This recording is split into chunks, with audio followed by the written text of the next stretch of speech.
నాగ చైతన్య తాజాగా 'తండేల్' సినిమా ద్వారా ప్రేక్షకుల ముందుకు వచ్చారు. ఈ సినిమా ఎంతో అద్భుతమైన విజయాన్ని సొంతం చేసుకుంది. ఇకపోతే చాలా రోజుల తర్వాత నాగ చైతన్యకు కూడా ఒక మంచి సక్సెస్ వచ్చిందని చెప్పాలి. ఇదిలా ఉండగా ఈ సినిమా ప్రమోషన్ కార్యక్రమాలలో భాగంగా నాగ చైతన్య వరుస ఇంటర్వ్యూలకు హాజరవుతూ వచ్చారు.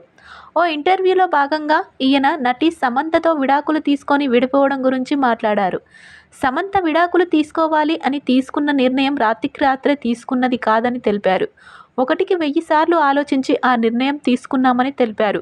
మేమిద్దరం ఎంతో గౌరవంగా విడాకులను బయట పెట్టామని చైతన్య వెల్లడించారు. కానీ కొంతమందికి మాత్రం అది ఎంటర్టైన్మెంట్ లాగా అయిపోయిందని తెలిపారు.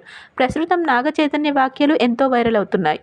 విడాకుల విషయంలో ఒకటికి 1000 సార్లు ఆలోచించి ఇద్దరం పరస్పర అంగీకారంతోనే విడాకులు తీసుకొని విడిపోయాం. ప్రస్తుతం ఎవరి దారి వారు చూసుకుంటూ జీవితంలో ముందుకు వెళ్ళిపోతున్నామని తెలిపారు. బ్రేకప్ బాధ నాకు తెలుసు. విడాకులు తీసుకోకుండా ఉండాల్సింది కానీ తీసుకున్నాం. దానికంటూ కూడా కారణం ఉందని, ఇకపై మా విడాకుల గురించి కాకుండా మీ లైఫ్ మీరు ఇన్వెస్ట్ చేయడం మంచిది అంటూ నెటిజన్స్కు ఈయన తనదైన శైలిలో సమాధానం ఇచ్చారు. అయితే శోభితతో పెళ్లి గురించి కూడా నాగ చైతన్య స్పందించారు. శోభిత తనకు ఇన్స్టాగ్రామ్లో పరిచయం అయ్యారు. అలా పరిచయం కాస్త ప్రేమగా మారి పెళ్లి వరకు వెళ్ళిందని తెలిపారు. నా గతంలో శోభితకు ఏమాత్రం సంబంధం లేదు.